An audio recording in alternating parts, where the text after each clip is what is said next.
Australia's housing crisis is insane. Today, I'm going to share a shocking revelation made by a major economics research firm. I'm then going to delve into some recent data to show whether what they have to say is accurate. And third, I'm going to share with you how you can prepare for what's coming for Australia's property market. Let's dive in. Hello, it's Nero here, and if you're new to my channel, hit that subscribe button because I talk about all things related to the Australian property market and the economy. Dire 10-year prediction for the nation's housing crisis every Australian needs to read.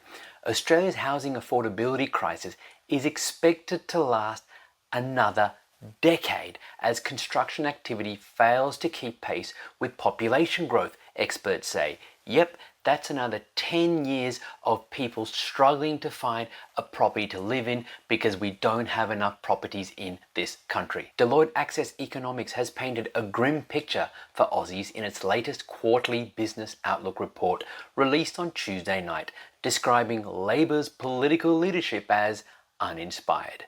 While immigration has eased from record high levels, construction activity is barely keeping pace with rapid population expansion. This means Aussies will continue to be locked out of Australia's housing market, with someone on average full-time salary of $100,000 now unable to buy a mid-price house in any major capital city. Dwelling construction activity is unlikely to get any worse, but Australia's housing crisis is likely to last another decade, the Deloitte report said. And while business investment was a key feature of the economic recovery after the pandemic, it has since faded. But what about Prime Minister Albanese's goal of building 1.2 million homes, that's 240,000 homes every year for 5 years up to 2029? Well, the latest construction data paints a shocking picture. Australia misses first-year housing target by more than 68,000 dwellings. Building approvals across Australia have fallen significantly short of government targets, with new data showing a 29% shortfall in the first year of the National Housing Accord.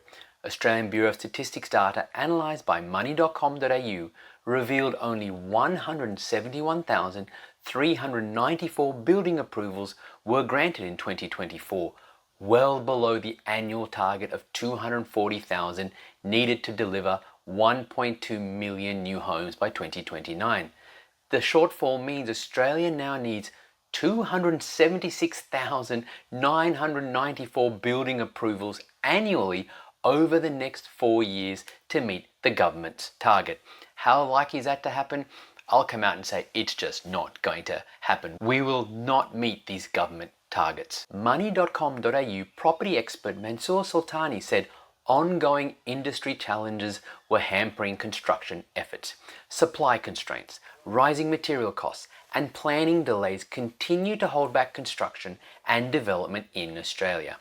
Without meaningful reforms to fast-track approvals or ensure builders can afford to ramp up projects, the gap between housing demand and housing supply could widen even further, Mr. Sultani said. Now, in some sort of good news, despite missing the target, building approvals increased 10% nationally in the second half of 2024 compared to the same period in 2023.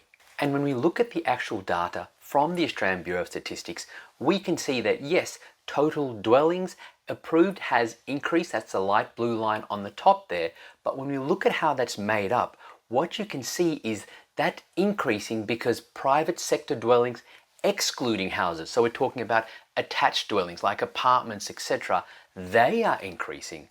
But that dark blue line in the middle, that's talking about private sector houses, that's actually falling. So we're not building enough houses. Yes, construction might be improving because of the increase in apartments, but even overall, we're still so far short of target that we are in a housing crisis for at least another decade, according to Deloitte Access Economics. And if we look at this following chart from Harry Otley, it shows the wide gap between dwelling approvals and the government's housing target.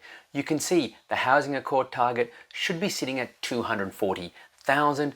We've actually never really reached that target. The closest we got was back in 2017, but as you can see right now, we're so far below that at only 170,719.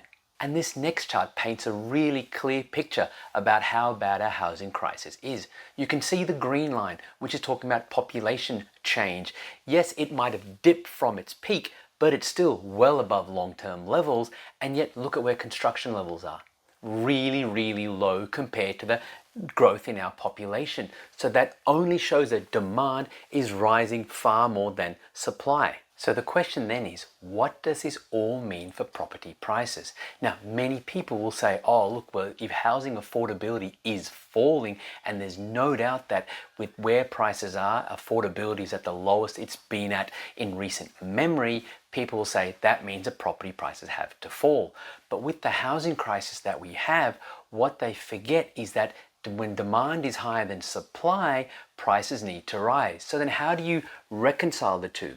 Well, if we look at just some simple numbers here, just to highlight the situation, if we have 100 potential buyers for 100 potential properties, prices stay roughly the same.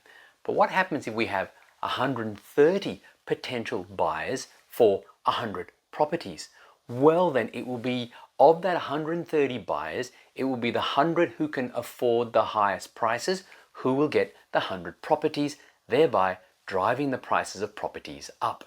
That's why when you look at the affordability indexes and charts that people throw out there, especially in the mainstream media, they might be looking at it, like in this example, on the affordability of the 130 people who are looking to buy properties.